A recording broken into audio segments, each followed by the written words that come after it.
Hi, good morning. Welcome to Pandu English Academy. I am Bhagirath Godara with a new video.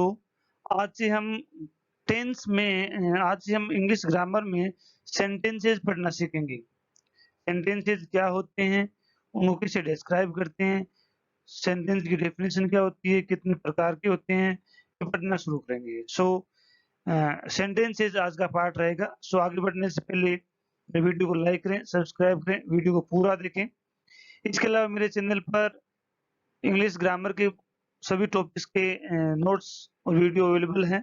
मैंने grammar में basic English learner का course शुरू कर रखा है। जो लोग बेसिकली इंग्लिश को 0 लेवल से सीखना चाहते हैं, उनके लिए मैंने वीडियो बहुत अच्छी तरह से बनाया है, जो आपके हर तरह की डाउट को क्लियर करेगा। उसमें मैंने ऐसे कंसेप्ट दिए हैं, जो आपके जो डाउट है इंग्लिश लर्निंग में, जो आपको प्रॉब्लम क्रिएट करते हैं, जिससे कि आप कन्फ्यूज होते हैं, वो सब मैंने वहाँ पे बताया है। मेरा विश्वास है कि यदि आप उसे देखते हैं, तो आपके जितने भी डाउट्स हैं वो क्लियर हो जाएंगे, आप आराम से उसे सीख सकते हैं। तो आगे बढ़ते हैं। डेफिनेशंस यहीं से शुरू कर देता हूं मैं। पहली बात ये है कि डेफिनेशन की स्पेलिंग एक्चुअली यही होती है। मैंने बहुत सारी जगह यहाँ ए लिखते हुए देखा है। डेफिनेशन बिल्कुल भी रॉन्ग होता है, वो कभी भी सही नहीं होता। डेफिनेशन, डिफाइन से डेफिनेशन बना। ओके, सो स्पेलिंग एरर को ध्यान दें। अगर इसकी डेफिनेशन है ए वर्ड और ए ग्रुप ऑफ वर्ड्स, है ना। या तो एक सिंगल वर्ड हो सकता है, लेकिन सिंगल वर्ड क्या होगा, ऐसा नहीं कि राम बोल दिया तो वर्ड हो जाएगा, नहीं। सिंगल वर्ड में क्या बताऊंगा मैं भी आपको। और a group of word that convey a meaning is called sentence. कोई भी शब्दों का समूह है, यदि वो एक मीनिंग देता है तो सेंटेंस कहलाएगा। अब इसी पे हम पढ़ेंगे और आगे। शब्द या शब्दों का समूह जो एक सार्थक अर्थ दे, उसे वाक्य कहा जाता है। हिंदी में मैंने लिखा है। अब देखिए इसी को, a word must be verb. जो ये वर्ड है, that must be verb. Verb के अलावा दूसरा वर्ड नहीं चलेगा, है ना। ऐसे मैंने कह दिया शाम, तो ये सेंटेंस नहीं है। Main verb must be. जैसे मैं कहता हूं कम, आना, तो क्योंकि इसे एक मीनिंग दे रहा है, आने के लिए कहा जा रहा है ना। तो इस तरह का जो भी वर्ड होगा वही वर्ब कहलाएगा। सिर्फ नाउन होने, प्रोनाउन होने, एडजेक्टिव होने से नहीं होता। वर्ब काम के होने का बोध होना जरूरी है। यदि काम नहीं हो रहा है तो सेंटेंस नहीं होता। से आप उसमें हजार वर्ड डाल दीजिए। जैसे मैं कहता हूँ अनिल, पवन, सुनील, गीता, सीता, मिता, है ना, स्कूल, तो क्या सेंटेंस बन गया? वर्ड तो इसमें मैंने बहुत सारे डाले हैं, नहीं बना। सेंटेंस तब ही बनेगा जब क्या होगा, सेंटेंस में जैसे मैंने एग्जांपल भी लिखा है, Anil Radha, Anil and Radha market in the evening. क्या ये सेंटेंस है? क्या ये सेंटेंस है? नहीं हो सकता, ये सेंटेंस का पार्ट है ही नहीं, क्योंकि इसमें काम के होने का बहुत हो ही नहीं रहा है। इसमें सिर्फ नाउन दिए जा रहे हैं कि राधा है, पवन है, राधा है, अनिल है, मार्केट है, इवनिंग, दिल्ली। इसमें काम नहीं हो रहा है। जब तक सेंटेंस में मेन वर्ब नहीं होगी, तब तक वो सेंटेंस, वो ग्रुप ऑफ वर्ड सेंटेंस नहीं कहलाएगा। तो यहाँ हमें ये सीखना है कि main verb is the unit of sentence. बिना मेन वर्ब के सेंटेंस बन नहीं सकता। बिना मेन वर्ब के सेंटेंस बन नहीं सकता। सिर्फ ग्रुप ऑफ वर्ड होने से, बहुत सारे शब्द हो जाने से सेंटेंस नहीं बनता। उसके अंदर मेन वर्ब का होना बहुत जरूरी है। यदि मेन वर्ब नहीं है तो सेंटेंस नहीं हो सकता। जैसे कि मैंने यहाँ काफी सारे वर्ड लिखे हैं, इसमें मेन वर्ब नहीं है तो ये सेंटेंस नहीं है, ये सेंटेंस है ही नहीं। सो सेंटेंस की जो यूनिट है वो मेन वर्ब है। इस बात को हमेशा अपने पास में रखें। अब मैंने ये बताया था मेन वर्ब के कई रूप होते हैं। जैसे आई एम प्लेइंग क्रिकेट, तो एम जो है हेल्पिंग वर्ब है, प्लेइंग मेन वर्ब हो गई, ठीक है। मैं बोलता हूँ आई एम ए टीचर, तो अब यहाँ एम मेन वर्ब बन गई। एम क्या बन गई? मेन वर्ब बन गई। सो मेन वर्ब का होना बहुत जरूरी है, बिना मेन वर्ब के सेंटेंस बनेगा नहीं। आगे हम और पढ़ते हैं। अभी सेंटेंस आ गया, पहले मैं इसको इरेज कर देता हूं आपको।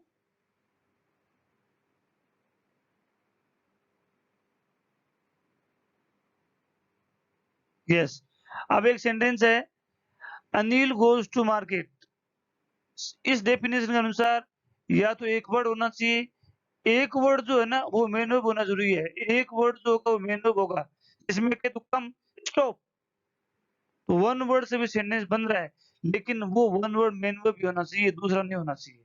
आगे जैसे ये ग्रुप ऑफ सेंटेंस तो है, डेफिनेशन के अनुसार एक ग्रुप ऑफ वर्ड होना चाहिए है, तो क्या ये सेंटेंस है?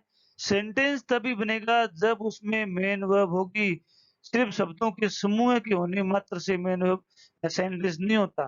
सेंटेंस वही होगा जिसमें काम के होने का बोध हो, जिसमें काम के होने का बोध हो, वही मेन वर्ब होगा। Anil go to market, Anil market जाता है, तो यहाँ काम के होने का बोध होता है। जब भी काम के होने का बोध होता है, दैट इज ए सेंटेंस। सिर्फ group of word is not sentence, मैंने भी आपको बताया है।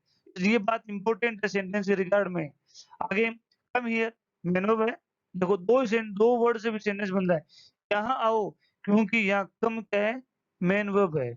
और जब मेन वर्ब होती है तो सेंटेंस में से एक वर्ड और मिले या एक भी नहीं मिले या उसमें 1000 वर्ड और मिले या 10 वर्ड और मिले, वो एक सेंटेंस ही कहलाएगा, है ना। आगे हम और पढ़ते हैं। ज्योति प्रिपेयर्स टी फॉर अस, ज्योति हमारे लिए चाय बनाती है, तो यहाँ प्रीफेस मेन वर्ब है, इसीलिए ये ग्रुप ऑफ वर्ड सेंटेंस कहला रहा है। इसीलिए ये ग्रुप ऑफ वर्ड क्या कहला रहा है, सेंटेंस कहला रहा है। ध्यान इसी बात का रखना है कि सेंटेंस तब भी कहलाएगा जब उसके अंदर क्या हो, मेन वर्ब भी हो। और आगे हम पढ़ते हैं स्टॉप, देखो एक वर्ड से भी सेंटेंस बन रहा है, रुको, मतलब ऑर्डर दिया जा रहा है ना, बोलते हैं शूट, रन, है ना। तो इस तरह से वन वर्ड से भी सेंटेंस बन सकता है, लेकिन वो वन वर्ड सिर्फ मेन वर्ब ही होगा। वो वन वर्ड जो होगा वो क्या होगा, सिर्फ और सिर्फ मेन वर्ब ही होगा, इस बात का ध्यान रखना है। और वन वर्ड कुछ भी नहीं होगा। आगे हम और पढ़ते हैं। प्लीज डोंट डिस्टर्ब मी, ये भी सेंटेंस है ना। एक सेंटेंस के अंदर सब्जेक्ट हो सकता है और नेम भी हो तो भी सेंटेंस बनेगा, ऑब्जेक्ट हो सकता है और नेम भी हो तो भी सब्जेक्ट बनेगा, सेंटेंस बनेगा। लेकिन सेंटेंस में मेन वर्ब का होना बहुत जरूरी है। अगर मेन वर्ब नहीं है तो सेंटेंस नहीं बन सकता, है ना। आगे हम और पढ़ते हैं। My father does not come to school, मेरे पिताजी स्कूल नहीं आते हैं, तो डज यहाँ हेल्पिंग वर्ब है और कम यहाँ पे क्या है, मेन वर्ब है। सो इस तरह से ये कुछ एग्जांपल्स मैंने बताए हैं कि सेंटेंस की डेफिनेशन क्या है। अब आप डेफिनेशन तो ये बोल देते हैं कि ग्रुप ऑफ वर्ड, क्या ग्रुप ऑफ वर्ड से सेंटेंस बन जाता है ना। सेंटेंस तभी बनेगा जब उनमें मेन वर्ब होगी, अगर मेन वर्ब नहीं है तो सेंटेंस नहीं बन सकते। सबसे बेसिक बात ये। आगे हम अब a sentence has two part, अभी मैंने सेंटेंसेस पे नहीं गया हूँ। एक सेंटेंस जो भी हो ना उसके टू पार्ट होते हैं। सेंटेंस कोई भी मैं लूं, जैसे आई गो टू स्कूल, तो इसका एनालिसिस करने के लिए अगर आप स्टडी करते हैं तो इसमें टू पार्ट होंगे। क्या क्या होंगे देखते हैं हम। ये सेंटेंस है, सब्जेक्ट होता है पहला पार्ट उसका। सब्जेक्ट डूअर ऑफ एक्शन, काम को करने वाले को सब्जेक्ट कहते हैं। और सेंटेंस में जब सब्जेक्ट का पता लगाना होता है, तो अगर जैसे बड़ा सेंटेंस हमें पता नहीं चलता कि इसमें सब्जेक्ट कौन है ना। और सब्जेक्ट का पता कैसे लगाऊं, अगर सब्जेक्ट का पता लगाना है तो हु से क्वेश्चन पूछो। हु से क्या पूछो, जैसे मैं कह दूं I go to school, who go to school, school कौन जाता है। हु का आंसर ही सब्जेक्ट होता है, बस एक ही वर्ड है जो सब्जेक्ट के बारे में बता सकता है। तो हम हु से क्वेश्चन पूछेंगे तो आंसर के रूप में जो कुछ भी आएगा दैट इज अ सब्जेक्ट। तो सब्जेक्ट क्या होगा, ए डूअर ऑफ एक्शन, काम को करने वाला। और अबाउट हुम समथिंग इज सेड, या जिसके बारे में कुछ कहा जाए। जैसे मैं कहता हूँ आई एम टीचर, तो मेरे बारे में कहा जा रहा है कि मैं टीचर हूँ, तो आई एक सब्जेक्ट हो गया, क्या हो गया, सब्जेक्ट हो गया। या काम को करने वाला, जैसे मैं कहता हूँ आई प्रिपेयर टी, मैं चाय बनाता हूँ, तो चाय कौन बनाता है, मैं, है ना। तो डूअर ऑफ एक्शन, काम को करने वाला या जिसके बारे में कुछ कहा जाए वो क्या है, सब्जेक्ट होता है। आगे वाला पार्ट बोलते हैं प्रेडिकेट, क्या बोलते हैं, प्रेडिकेट।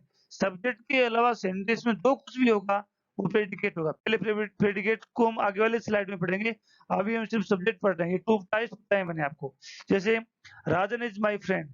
सो सब्जेक्ट जो होगा, सब्जेक्ट की पहचान देखिए, सब्जेक्ट नाउन हो सकता है, प्रोनाउन हो सकता है, एडजेक्टिव के साथ नाउन हो सकता है इस तरह से। या जो पार्टिसिपल हो सकते हैं, जिसमें कहता हूँ वॉकिंग इज बेस्ट एक्सरसाइज, तो वॉकिंग सब्जेक्ट है, वॉकिंग क्या है, सब्जेक्ट है, ध्यान दें। सो सब्जेक्ट वो होगा जिसका आंसर हम हु के माध्यम से ज्ञात कर सके। दूसरी बात, सब्जेक्ट हमेशा हेल्पिंग वर्ब के पहले आएगा, इज हेल्पिंग वर्ब, यहाँ हालांकि इज मेन वर्ब है, मैंने ये इज हेल्पिंग वर्ब कब बन जाती है, मेन वर्ब कब बन जाती है, इसके लिए एक अलग से वीडियो बनाया है। यूज ऑफ इज है हमारे इन बेसिक ग्रामर, बेसिक लर्नर नाम का मैंने कोर्स शुरू कर रखा है। जो इस चैनल पे पहली बार देख रहे हैं उनसे निवेदन है कि आप यदि इंग्लिश को 0 लेवल से सीखना चाहते हैं और कोई भी कन्फ्यूजन नहीं रखना चाहते हैं, तो बेसिक इंग्लिश ग्रामर का वीडियो जरूर देखें, है ना? उसमें आपको ये सब चीज़ें क्लियर हो जाएगी। जैसे कि यहाँ हो रही है कि हमने अभी तक सेंटेंस की डेफिनिशन पढ़ रखी थी कि ग्रुप ऑफ वर्ड, लेकिन सिर्फ ग्रुप ऑफ वर्ड होने से सेंटेंस नहीं बनता, उनमें मेन वर्ब का होना ज़रूरी है। इसी तरह से ऐसे ही कांसेप्ट मैंने वहाँ भी आपको अप्लाई करवाए हैं, जैसे कि आपकी बेसिक चीज़ें सुधर सकें। तो इस सेंटेंस के अंदर इज़ माय फ्रेंड क्या है? प्रेडिकेट है।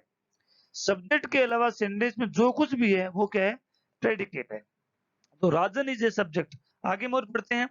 Someone is studying in class 10, कोई क्लास 10 में पढ़ रहा है, तो समवन यहाँ सब्जेक्ट है। ध्यान दें, ये समवन इज ए सब्जेक्ट क्योंकि इसके बारे में कहा जा रहा है, काम को करने वाला यही है। ओके, आगे हम पढ़ते हैं। Sunil and Aman is writing a letter to their father, होना चाहिए यहाँ पे, मैं लिख देता हूँ, ये मैंने थोड़ा रॉन्ग लिख दिया है, टीएच और यहाँ लिख दूं ई, ई। ओके, तो Sunil and Aman is writing a letter to his father, अपने फादर को लेटर लिख रहे हैं। तो यहाँ दोनों सुनील और अमन दोनों ही सब्जेक्ट है, क्योंकि सब्जेक्ट हमेशा मेन वर्ब या हेल्पिंग वर्ब के पहले आता है, तो इसके पहले जितना भी है ना वो सब सब्जेक्ट होता है। ये कोई जरूरी नहीं होता कि सब्जेक्ट एक ही वर्ड का होता है, सब्जेक्ट बहुत सारे वर्ड से बन सकता है, बहुत सारे वर्ड से बन सकता है, लेकिन सब्जेक्ट होगा जब मेन वर्ब आएगी। जब तक मेन वर्ब नहीं आएगी तब तक सब्जेक्ट ही कहलाएगा। ओके, जैसे मैं कह दूं a lazy and a clever fox jumps over a lazy dog, a clever fox jumps over a lazy dog, तो jumps वर्ब उसके पहले वाले जो वर्ड है वो क्या है? सभी सब्जेक्ट है। तो सब्जेक्ट जो होता है काम को करने वाला, आदित्य इज गुड प्लेयर, तो यहाँ आदित्य क्या है? सब्जेक्ट है। तो ये एक सेंटेंस है, इसको 2 पार्ट में डिवाइड कर दिया। अभी हम सेंटेंस कितने प्रकार के वो नहीं पढ़ रहे हैं, अभी हम सेंटेंस को ही पढ़ रहे हैं कि सेंटेंस क्या होता है, उसके बाद में सेंटेंस की टाइप पढ़ेंगे, है ना? तो अभी हम सेंटेंस पढ़ रहे हैं। सेंटेंस मैंने बता दिया कि group of word that must have a main verb, इसमें एक मेन वर्ब होना बहुत जरूरी है। ओके, और सब्जेक्ट के 2 पार्ट होते हैं। सब्जेक्ट को अगर हम सब्जेक्ट की स्टडी करें तो सब्जेक्ट को 2 पार्ट में डिवाइड कर सकते हैं, सब्जेक्ट में और प्रेडिकेट के अंदर। हम पढ़ते हैं, अब हम प्रेडिकेट पढ़ेंगे। Work that is done by subject, subject जो कुछ काम करता है, जैसे मैं कह दूं I am playing a cricket, तो प्ले करने वाला मैं हूं, मैं क्या कर रहा हूं? प्लेइंग कर रहा हूं। तो सब्जेक्ट जो कुछ भी करता है वो प्रेडिकेट है। तो the work that is done by subject और समथिंग दैट इज सेड और something that is said about subject, या सब्जेक्ट के बारे में कुछ कहा जाए तो वो क्या है? प्रेडिकेट होगा। वॉट एवर एक्सेप्ट, दूसरे शब्दों में कह दूं सेंटेंस में सब्जेक्ट के अलावा जो कुछ भी है वो प्रेडिकेट है ना? Whatever except subject in a sentence is predicate, subject sentence में सब्जेक्ट के अलावा जो कुछ भी है वो प्रेडिकेट। अभी हम पढ़ लेते हैं। अमन इज माय फ्रेंड, तो अमन क्या सब्जेक्ट है?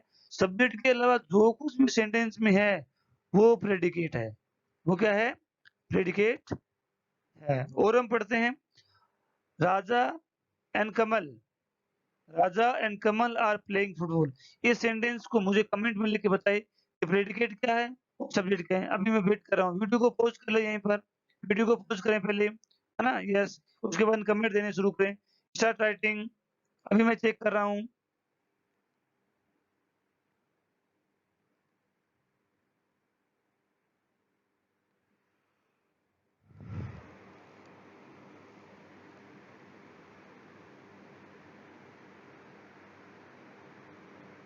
यस, कमेंट आने शुरू हो गए हैं, वेरी गुड। हाँ, यस, यस, इसमें सब्जेक्ट क्या है और प्रेडिकेट क्या है दोनों बताएं, जल्दी बताएं। Very good, good good, excellent. Yes, हाँ, काफी कमेंट आ गए हैं। आगे मैं पढ़ता हूँ। Will you what will you send me on my birthday, यहाँ देखिए, यहाँ सब्जेक्ट के अलावा जो कुछ भी है, ध्यान दें, ये कंफ्यूजन क्रिएट कर सकता है आपके लिए।